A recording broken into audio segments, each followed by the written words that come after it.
It's not often that Democrats cheer when a Republican gets elected. The most powerful positions in the state. After 2 rounds of voting, Representative Dustin Burrows won the vote. It's even less often that Democrats jump at the chance to participate in electing said Republican. Well, the election of Burrows came as part of an ongoing battle within the Republican Party. His message of unity appealed to the vast majority of House Democrats. Burrows, quote, was handed the speakership by Democrats, as has happened behind closed doors session after session since 2009.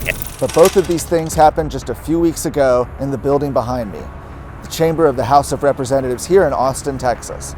How did we get here? A Republican-majority Texas House seemingly hijacked and coerced by the minority party. Just weeks earlier, the Texas House Republican Caucus had already chosen its nominee for Speaker. But in a stunning turn of events, that decision was overruled by a coalition of Democrats and a minority of Republicans. This is how Democrats handpicked the third most powerful political position in the state of Texas, the Speaker of the Texas House.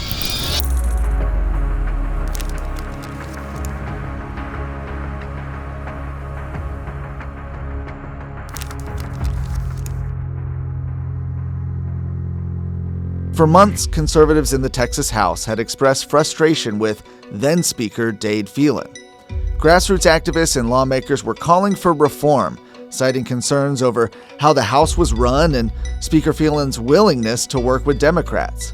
An electoral wipeout for incumbents in the primaries cemented his fate. As pressure mounted, it became clear that Phelan's position was in jeopardy. To understand why the Speaker race even happened, we spoke with State Representative J.M. Lozano, who has served in the House since 2011. A former Democrat, he switched parties in 2012. Lozano has chaired committees and seen multiple Speaker races, but never one quite like this. This is my 8th term in the legislature. I first got elected at 29, and my first session was 2011 when I got sworn in. That session I was voting with the Republican Party most of the time. My district and my faith dictated that. The Democrats came after me on many occasions, literally threatened me on the House floor. Lo and behold, the court redrew a district that made it about 50-50. And I decided at that point, I'm gonna run as a Republican, and won. Haven't looked back. In recent years, Representative Lozano began to realize more and more something wasn't right with the way the House was run.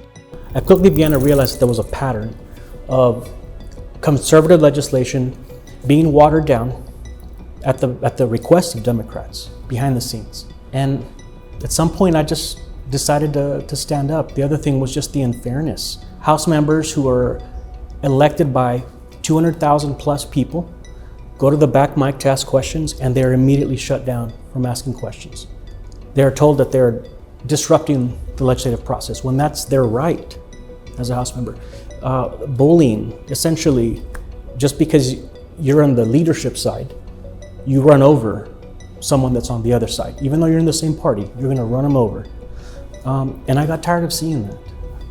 The Texas House Speaker is supposed to be chosen by the Republican Caucus, the representatives elected by Texas's Republican voters. The process is simple. Candidates present their vision, members vote, and then Republicans unite behind their chosen candidate when they take their official vote on the first day of the session.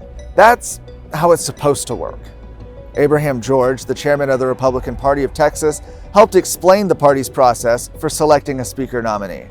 The party platform is clearly laid out by the grassroots members, right, at the convention. What they're saying is the Speaker's candidate needs to be elected by the Republican Caucus. And it also clearly states that at the floor, the Speaker should be elected without Democrats' support. Once the members choose a person with the majority vote, that person is the nominee. Before the caucus met in December, conservative members began to rally around Representative David Cook of Mansfield, who had promised to implement a series of reforms that would empower Republican priorities and end the power sharing with Democrats. In the weeks and months ahead of the scheduled caucus vote for Speaker, pressure against Speaker Dade Phelan continued to grow. More and more people every single week were peeling away from supporting Dade Phelan, but he wasn't dropping out. And so I knew they're going to wait until the last possible minute for him to drop out and then someone else is going to surface as the Dade 2.0.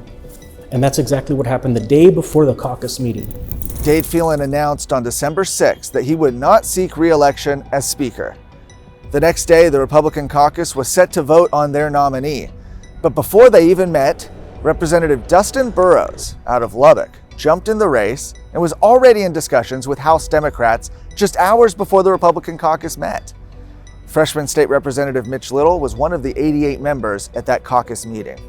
The day started by, with prayer gatherings, meetings, okay, logistically, here's what we're going to do. And the Republican caucus meeting to select a speaker, it was really the first time I had met some of my new colleagues in the Texas House, And so we gathered, there were some nominating speeches and seconding speeches, and that's where things started to go awry. Yeah, nobody reached the threshold really in the first or the second round of voting, and then we had the pause, what I'll generously refer to as the pause.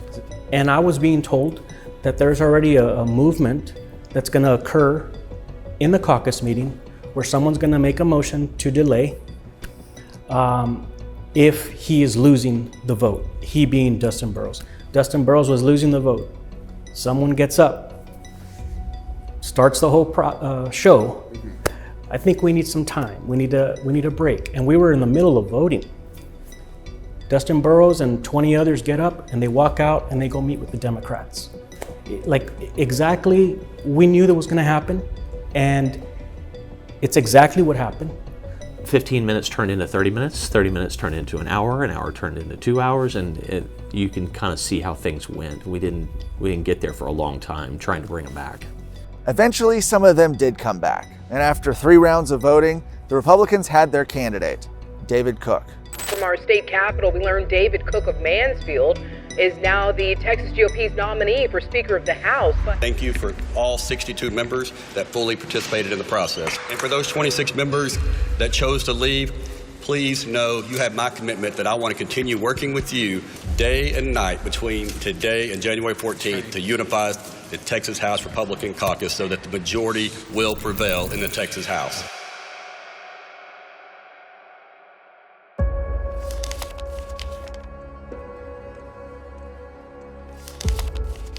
With Cook officially nominated, Burrows tried a different route. He held a press conference flanked by Democrats and some Republicans, where he declared, I think it's customary to announce the speaker's race is over. I have secured the votes of enough of my colleagues. It is bipartisan, 76 plus. We'll be releasing those names in writing to you so you can see them for yourself. I have secured enough to be the Speaker of the House for the next session. But that wasn't exactly true. After he released a list of 38 Republican and 38 Democrat supporters, some Republicans began peeling off, saying they hadn't given permission for him to use their names. Burrows still didn't have a majority of members, and instead had more Democrat supporters than Republicans.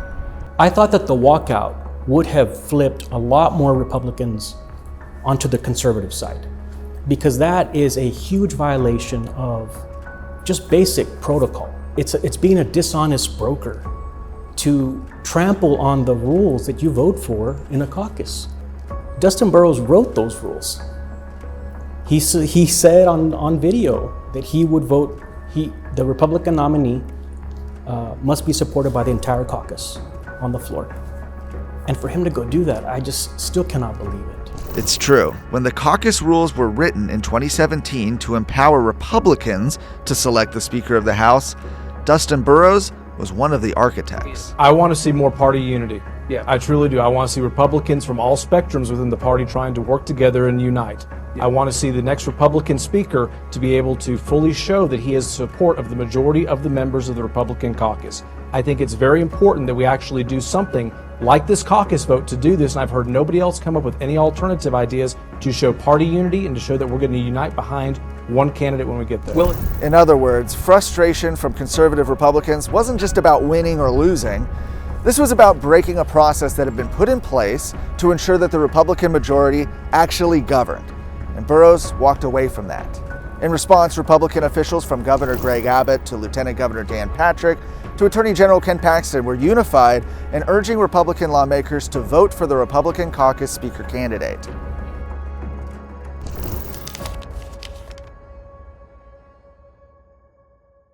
On January 14th, the Texas House held the official vote for Speaker. After 2 rounds of voting, Burrows beat Cook 85 to 55. Republicans held a majority in the chamber, but Burrows didn't win with the Republican majority. Instead, he was elected by 49 Democrats and only 36 Republicans. One of the purposes of taking the vote to the floor is to really expose and relate to the people of Texas what was going on politically within the Republican Party. And that mission that day was accomplished. We had a very strong contingent of Republicans, I believe it was 55, that stuck together behind the caucus nominee, as we had committed to, not only in the rules, but to our voters. And so that vote, having gone to the second round for the first time in like 50 years in the Texas House, was helpful just to expose what was going on politically in the Texas House. People know more about it today than they did a month ago or 2 months ago. So there's no reason why a speaker today should have to rely on Democrat votes. The fact that we're at this point today, it's just going to embolden conservatives across Texas that this is broken. After Burrows won the Speaker race, the House Democrat Caucus celebrated. In a statement posted on social media, they said, "Thanks to a bipartisan coalition of Democrats and principled Republicans, the Texas House of Representatives will not be auctioned off to the highest bidder, handed over to Greg Abbott, Dan Patrick, and Ken Paxton, or surrendered to their billionaire donors who seek to dismantle our democratic foundations." You look at the first day that we were on the House floor and the votes were taking place. When Burrows was elected, there was an explosive cheer from the Democrats. Lieutenant Governor Patrick said this may have been the first time in our nation's history where the minority party openly elected the Speaker of a legislative body instead of the majority party. Many grassroots conservatives feel frustrated by what happened in the Speaker race. But what happens next? One response came swiftly from the Texas Republican Party. Well, we have made it very clear that is a censurable offense. New party rules mean censures, which start from the local county party level, could carry a bigger punishment. If they agree to the censure, all the penalties apply, and that starts from just basic censure, that saying we're not happy with this, all the way to ballot access can be removed from the ballot on the Republican primary next time around. This is a fight that it went from a group of 18 or 20 to 55 Republicans, the majority of the caucus that supported the conservative nominee. It's only going to grow next time. We have to come through for our voters. And I ask the voters to continue to keep the pressure on us, because that's the only way you get accountable government. Power in the Texas House is fleeting. There are 150 members, and if Republicans still band together and unify, we can eventually obtain control of the speakership in the Texas House and ensure that Republican legislative priorities get passed. This isn't just about one speaker's race. It's about a fight for transparency, accountability, and the future of Texas. And that fight is far from over.